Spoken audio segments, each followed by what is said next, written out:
have a dream.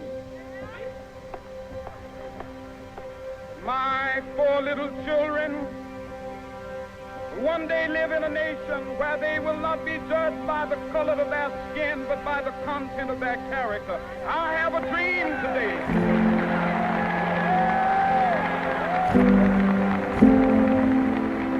Black history is not only my history, but it is American history. The contributions of African Americans throughout history has paved ways and unlocked doors for future generations. Black History Month is about celebrating the achievements that African Americans have accomplished throughout U.S. history. From segregation and Jim Crow laws to having our first African American president and vice president, we have proven to be pioneers and assets to society. However, we must continue to move forward by pushing the envelope of equality.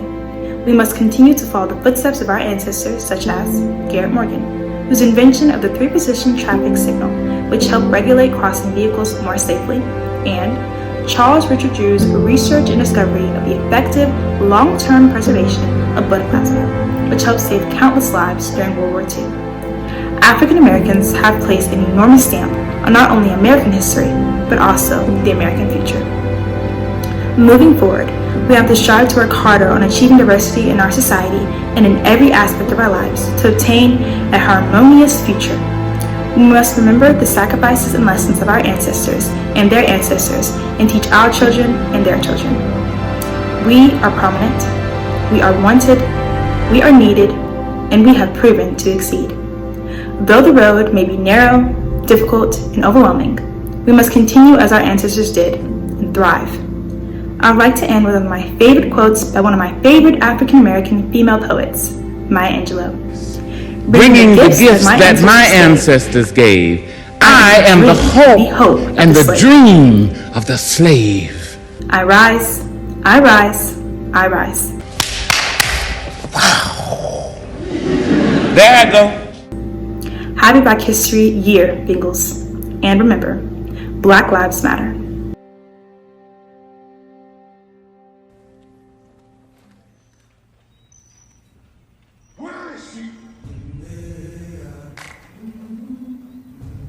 Come on back, peaceful. Whoa, easy now. I'm gonna be free on God. I've been walking with my face turned to the sun.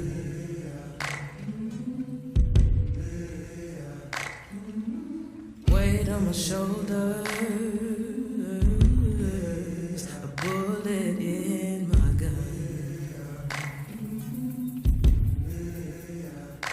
Oh, I got eyes in the back of my head, just in case I have to run. I do what I can when I can, while I can for my people. While the clouds roll back and the stars fill the night, that's when I'm gonna stand up, take my people with me. Together we are going to a brand new home, far across the river. Can you hear freedom calling, calling me to answer? Gonna keep on keeping on. I can feel it in my bones. You have made it 100 miles to freedom. Would you like to pick a new name to mark your freedom? Parentum. Early in the morning, before the sun begins to shine, we're gonna start moving towards that separating line. I'm wading through muddy waters. You know I got a made up mind, and I don't mind if I lose any blood on the way to salvation. And I fight with the strength that I got until I die. So I'm gonna stand up, take my people with me.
The composition you're about to hear was composed by Timothy Baker, an African-American violinist and composer local to Columbia, South Carolina. He began learning violin at age 10 and went on to study violin performance at the University of South Carolina. He later attended the Eastman School of Music to earn his master's in violin performance. He held positions in the South Carolina Philharmonic and Greenville Symphony Orchestra, as well as many other symphony orchestras. He was a beloved member of the music community in South Carolina, and many of his compositions are performed by the Blythewood High School Orchestra. He was a pillar of all that music education stands for and was constantly volunteering to help local schools' music programs. As we remember the legacy he left, we hope to encompass and pass on more of his passion for music and kindness he showed everyone. We hope you enjoy.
The month of February in the U.S. is recognized as Black History Month, a month dedicated to the achievements of the African diaspora worldwide. During Black History Month, we remember, embrace, and learn from the countless liberation efforts cultivated by Black leaders and activists.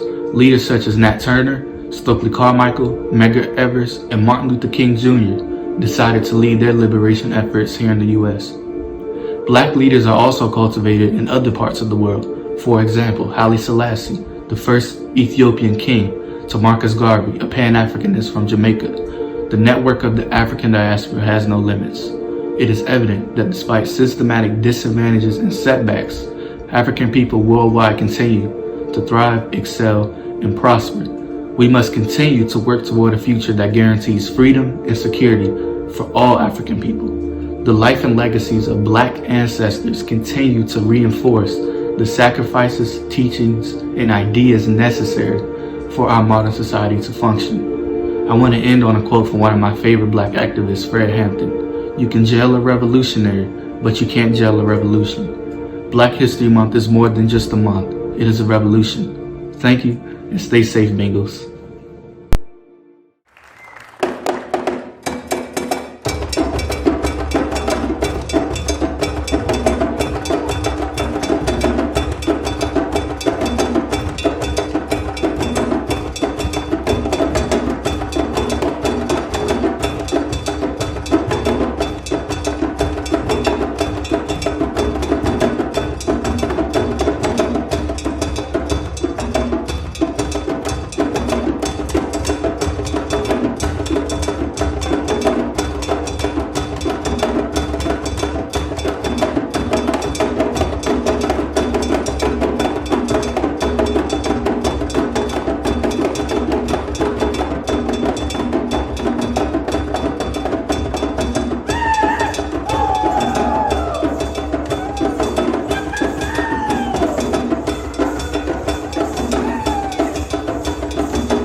So when I think about Black History Month, I think about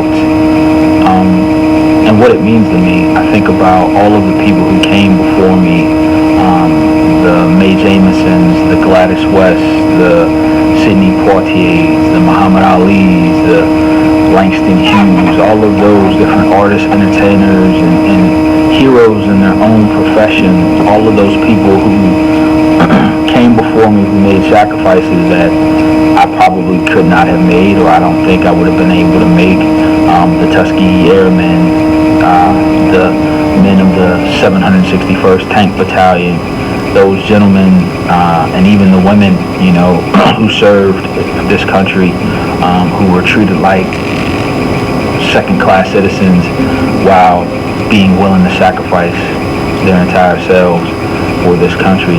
The effort and the dedication and the desire that those people had to give so much means so much more to me. So during Black History Month, I use this as my time to reflect on how important those people are, how great those sacrifices were, how for so long Black people were treated terribly, but continued to persevere and fight on to be great, not only for themselves, but for future generations, for their children and their children's children.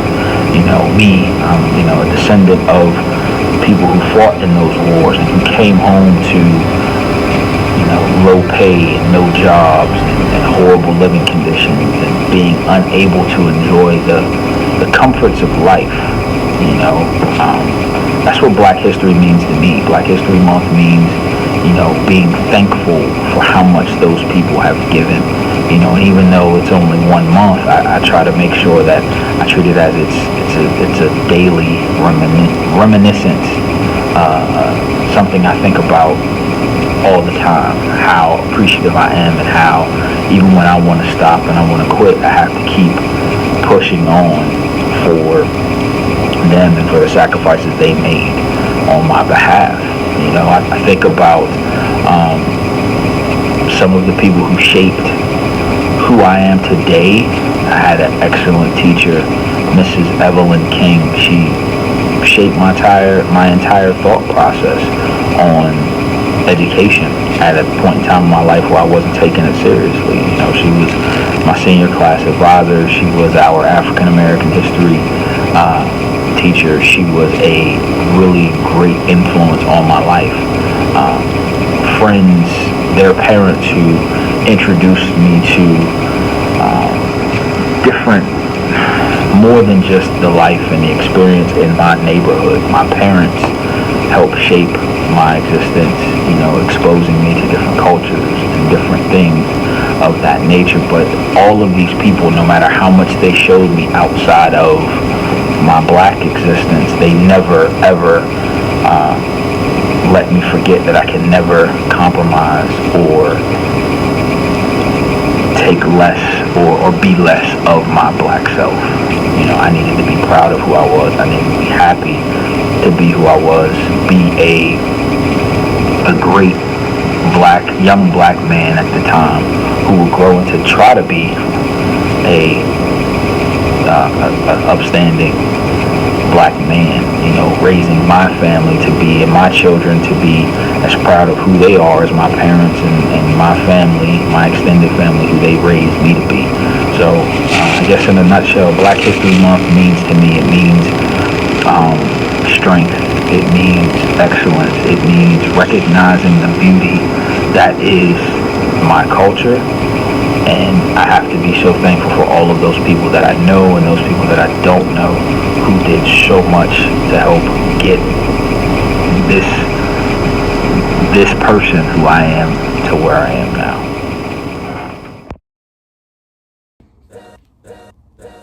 Things may look a little different this year without the Blythewood Choral program holding it down in the gym for the traditional Black History Month assembly. But there's an age-old saying that we in room 901 live by, and that is, the show must go on. Join us on Thursday, February 25th at 7 p.m. for singing, dancing, visual art, poetry, and live portrait painting to further highlight the fact that Black history is American history. Coming from our living rooms to yours via live YouTube premiere, we present to you Celebrating Black America. Blythewood sings.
Hi, I'm Helen Grant, Richland II's Chief Diversity and Multicultural Inclusion Officer.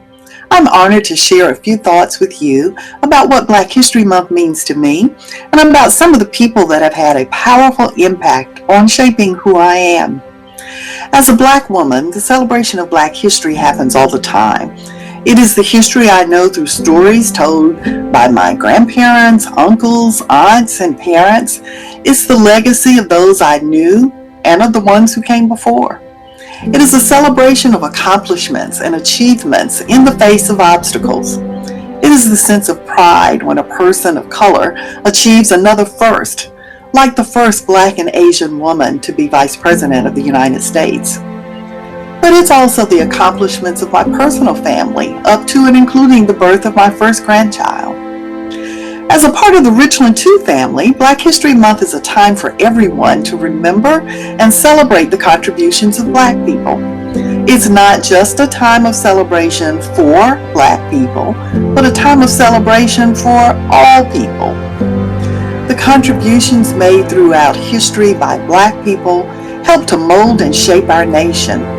The doctors, scientists, lawyers, farmers, architects, athletes, entertainers, educators, everyone who, through innovation or just sheer necessity, created or crafted something useful, did it not only for themselves, not only for Black people, but for all of us. My parents had the biggest impact on shaping who I am. They taught me when I was a child that through education, I could be or do anything. They shared with me their stories so I would understand how hard they fought for social justice, civil rights, and for quality education. They insisted that I stand tall on their shoulders to reach higher heights, but they also insisted that I do all that I can to help bring someone along with me. Now, my husband and I do the same for our children. So, as you continue to celebrate Black History Month, take the time to tell someone your story and take the time to listen, really listen to someone else's story. It's how we build relationships. And in building relationships, we discover understanding, we develop trust, and we create community. I want to leave you with a quote from Dr. Benjamin E. Mays. Dr. Mays was a native of South Carolina, a minister, former president of Morehouse College, and advisor to Dr. Martin Luther King Jr. Dr. Mays once said that honest communication is built on truth and integrity and upon respect of the one for the other. Let us all use communication and relationships built with truth and integrity as our bridge between diversity and inclusion.